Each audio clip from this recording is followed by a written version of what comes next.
பேனரை வைக்கிறான் சார், தெருக்கு நீங்கள் அந்த பக்கம் நீங்கள் போனீங்களா இல்லையா? அந்த வழி நெடுக எங்கே அப் டு வந்து நீங்கள் வந்து இந்த சைடு திருநெல்வேலியிலேருந்து வரக்கூடிய வழி நெடுக வந்து பார்த்தீங்கன்னா, நீங்கள் மதுரைக்கு வரக்கூடிய அந்த சாலையில் பார்த்தீங்கன்னா வழி நெடுக பேனரில் அஜித் படத்தை சேர்த்து வைக்கிறீங்க. வெக்கமா இல்லை?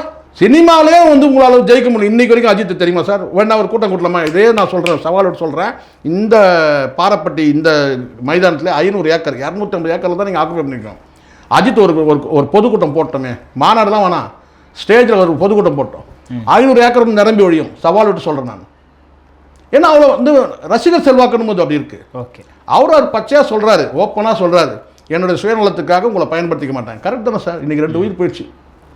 அதை பற்றி எதாவது பேசினார் விஜய்? இதெல்லாம் பேசினாரா சார்? இல்லை 2 உயிர் போச்சு, ஏன்னா 6 உயிர் போச்சு, நீ 2 உயிர் போச்சு. குறைஞ்சபட்சம் ஒரு இரங்கல். கொடிக்கம்பு வந்து ஒரு கார் உடஞ்சி போச்சு, அவனுக்கு கார் கிடைக்குமா கிடைக்காதா, அதை பற்றி ஒரு வார்த்தை பேசணும்ல சார்?